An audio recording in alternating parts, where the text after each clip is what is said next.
بسم اللہ الرحمن الرحیم، السلام علیکم ورحمۃ اللہ وبرکاتہ۔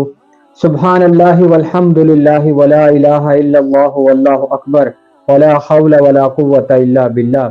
الحمدللہ آج 2 فروری سن 2024 کو جمعہ کے دن live with engineer Muhammad Ali Mirza question and answer session number 110 منعقد ہونے جا رہا ہے۔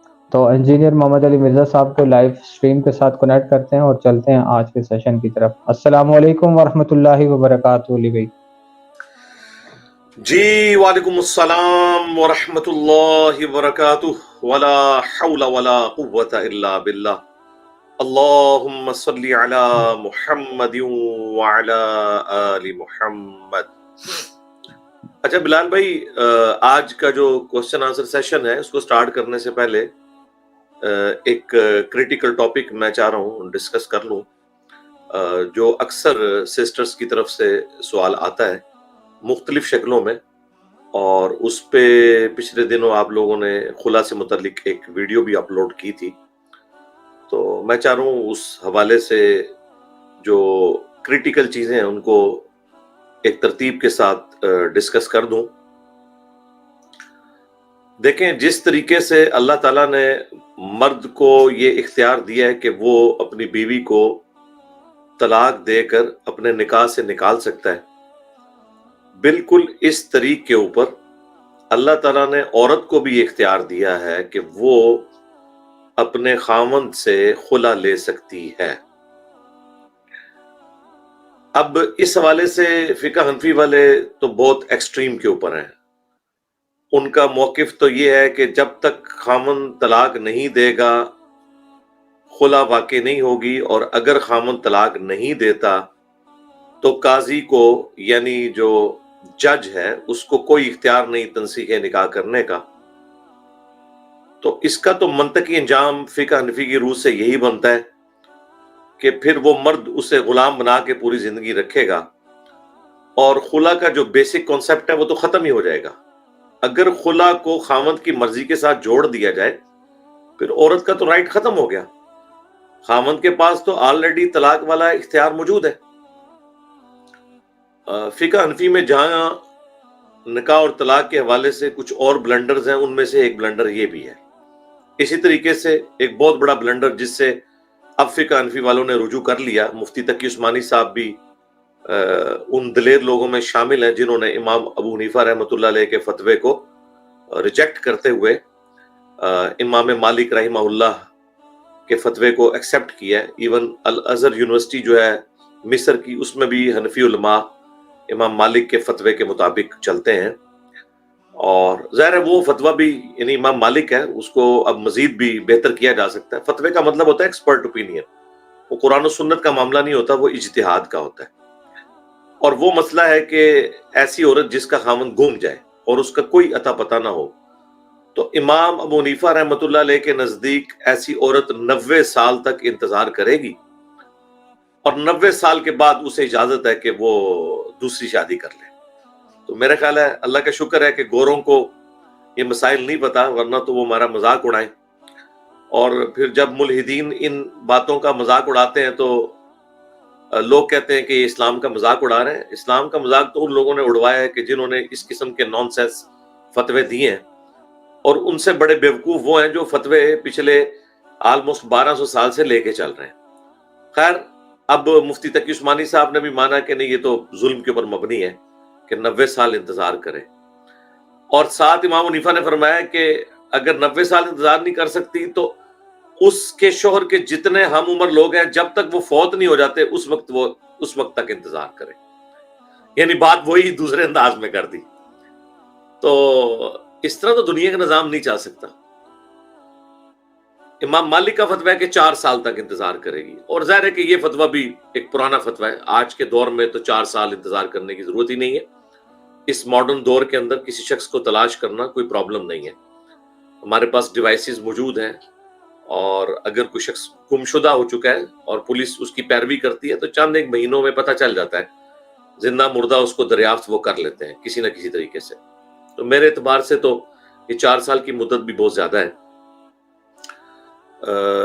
سائنٹیفک جو ڈسکوریز کی برکت سے ہمارے پاس اب ڈیٹا اویلیبل ہے، اس کے اعتبار سے اپنی ایفرٹ پٹ کر کے 4 مہینے میں بھی اگر اس کا کوئی عطا پتہ لگا لیا جائے تو یہ پاسبل ہے، کوئی مشکل نہیں ہے۔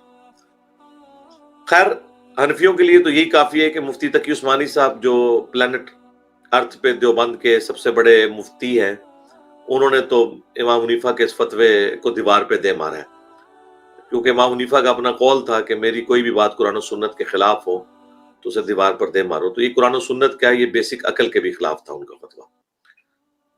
تو ہم اس پہ اپریشیٹ کرتے ہیں ان حنفی علماء کو بھی جو الازہر یونیورسٹی میں ہیں، جنہوں نے پہلے یہ جرأت دکھائی اور ان کو دیکھ کر پھر مفتی تقی عثمانی صاحب میں بھی کانفیڈنس آیا اور انہوں نے اس معاملے میں فقہ حنفی سے بغاوت کی۔ بڑی خوشائند بات ہے، لیکن ابھی کافی سارے معاملات باقی ہیں جو فقہ حنفی میں اللاجیکل چیزیں ہیں۔ ان میں سے ایک یہ خلا والا ایشو ہے، جس میں وہ یہ کہتے ہیں کہ جب تک مرد طلاق نہیں دے گا خلا نہیں ہوگا۔ بھئی یہ تو آپ عورت کو اس کے بیسک رائٹ سے محروم کر رہے ہیں۔ اس طرح تو مرد زبردستی اگر اسے اپنے عقد میں رکھے گا تو وہ کس عدالت میں جا کے انصاف حاصل کرے گی؟ تو ایسا بالکل نہیں ہے۔ البتہ یہ ضرور ہے، ابو داؤد میں حدیث ہے کہ جو عورت بغیر وجہ کے اپنے خامند سے خلا لیتی ہے یا طلاق لیتی ہے تو وہ جنت کی خوشبو بھی نہیں پائے گی۔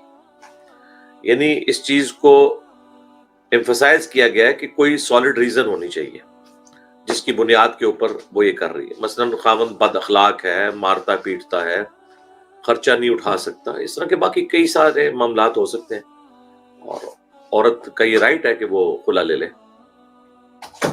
تو اگر کوئی خامند اپنی بیوی کو خلا دینے کے لیے تیار نہیں ہو رہا تو وہ پھر کورٹ کی طرف رجوع لائے گی، جس طرح کہ سنن ابی داؤد میں، سنن نسائی کے اندر حدیث موجود ہے، الموطا امام مالک میں بھی موجود ہے۔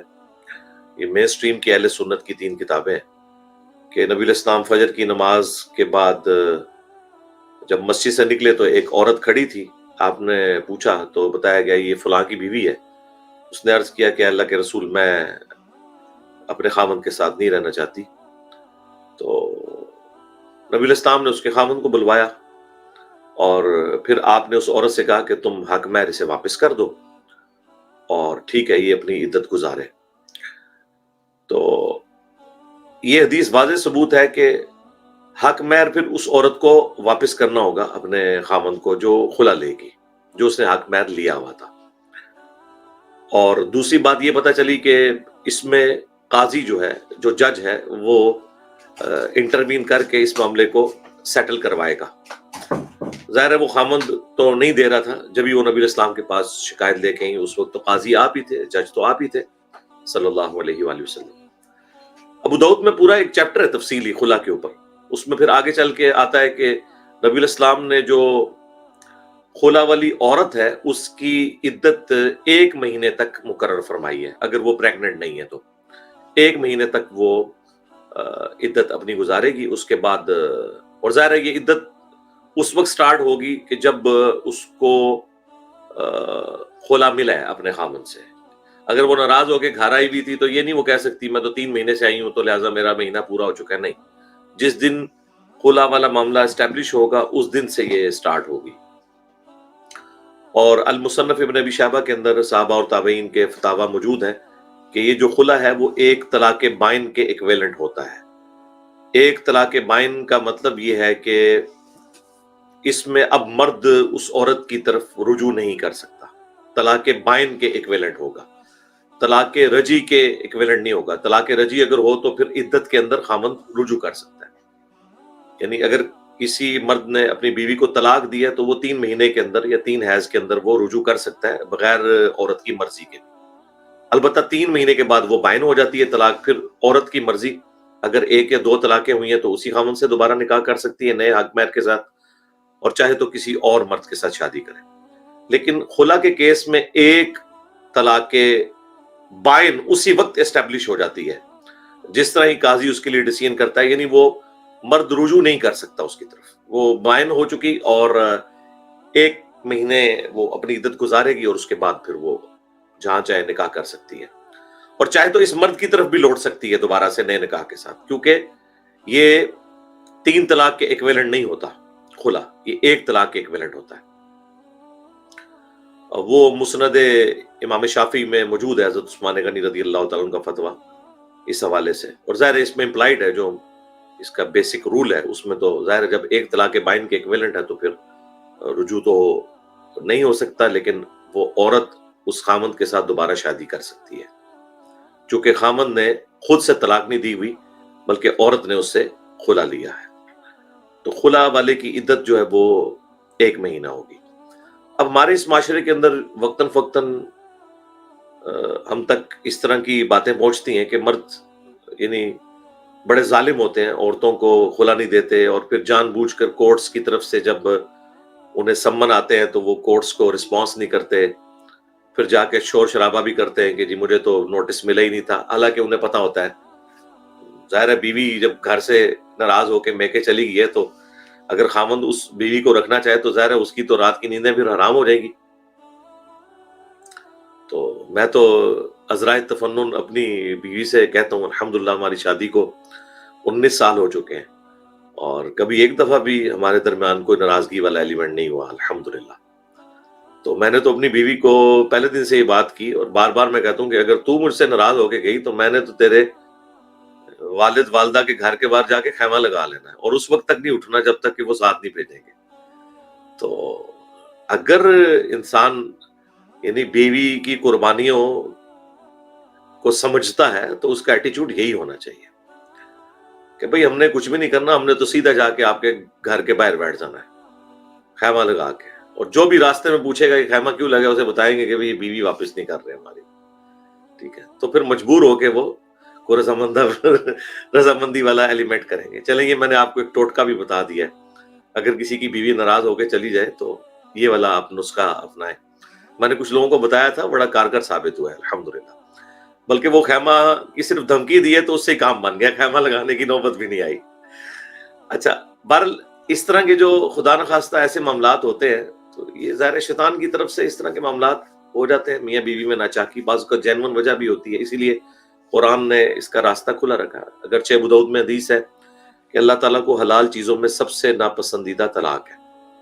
ناپسندیدہ اس لیے ہے کہ اللہ تعالیٰ نہیں چاہتا خاندانی نظام ٹوٹے، اور حلال اس لیے ہے کہ بعض اوقات واقعی ضرورت پڑ جاتی ہے کہ میاں بیوی نہیں نبھا سکتے۔ سورۃ النساء میں آیا کہ اگر نہیں نبھا سکتے تو ٹھیک ہے وہ علیحدہ ہو جائے، اللہ تعالیٰ اس عورت کو بھی کوئی نیا شوہر دے دے گا اور اس مرد کے لیے بھی کوئی نئی بیوی کا اہتمام کر دے گا، تو یہ ایک راستہ کھلا رکھا گیا۔ بہرحال بعض ظالم قسم کے ہسبینڈ ہوتے ہیں، وہ کورٹس کو اس طریقے سے ڈسیو کرتے رہتے ہیں، اور الٹیمیٹلی وہ پھر علماء کا بھی سہارا لیتے ہیں، کبھی فقہ حنفی کا سہارا لیتے ہیں، حالانکہ پاکستان کے قانون میں بھی کھلا کورٹ تنسیخ نکاح کر سکتی ہے، اور اس میں وہ والی دو نمبری بھی نہیں ہونی چاہیے جو اکثر عورتوں کی طرف سے بعض اوقات اس طرح کا معاملہ کیا جاتا ہے کہ وہ غلط ایڈریس کے اوپر نوٹسز وکیل کو پیسے دے کے بھجوا دیتی ہیں تاکہ اس کے مرد کو پتہ ہی نہ چلے، اور ایکس پارٹی ڈیسیژن ایک طرف سے ہی ہو جائے، یعنی وہ جج کہ میں نے نوٹس بھجوایا تھا لیکن یہ آئے ہی نہیں ڈیٹس کے اوپر، لہٰذا میں تنسیخ نکاح کرتا ہوں، تو یہ بھی نہیں ہونا چاہیے۔ لیکن اس میں ایک تیسری صورت بھی ہوتی ہے،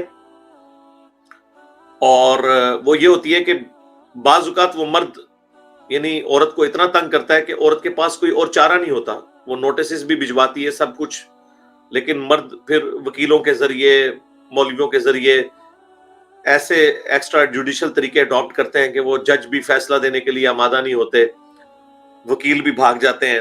اگر ایسی کوئی صورتحال بن جائے تو الٹیمیٹلی پھر عورتوں کو ظاہر ہے اس نے تو ڈیسائیڈ کر لیا کہ اس مرد کے ساتھ نہیں رہنا، تو یہ عورت کا رائٹ ہے۔ ہم سے ایک بندے نے آگے پوچھا کہ جی وہ عورت وجہ بھی نہیں بتا رہی اور کہہ رہی ہے کہ میں نے نہیں رہنا، میں نے کہا سب سے بڑی وجہ یہی ہے کہ وہ نہیں رہنا چاہتی، تو زبردستی تو آپ نہیں رکھ سکتے، اور اگر اس نے جان بوجھ کے ایسا کیا بغیر وجہ کے تو دنیا میں تو خلا اسٹیبلش ہو جائے گا، آخرت میں وہ اللہ کے حضور پکڑی جائے گی، لیکن دنیا میں قانوناً وہ اسٹیبلش ہو جائے گا معاملہ۔ تو اس طرح کے جو معاملات ہوتے ہیں اس میں پھر بعض اوقات مرد بڑا تنگ کرتے ہیں عورتوں کو، پھر عورتیں پھر کسی طریقے سے کورٹس کے ذریعے ایکس پارٹی ڈیسیژن کروا کے خلا والا اہتمام کر لیتی ہیں، اور سرٹیفکیٹ بھی گورنمنٹ سے حاصل کر لیتی ہیں، اس طرح کے معاملات بھی سننے کو آئے۔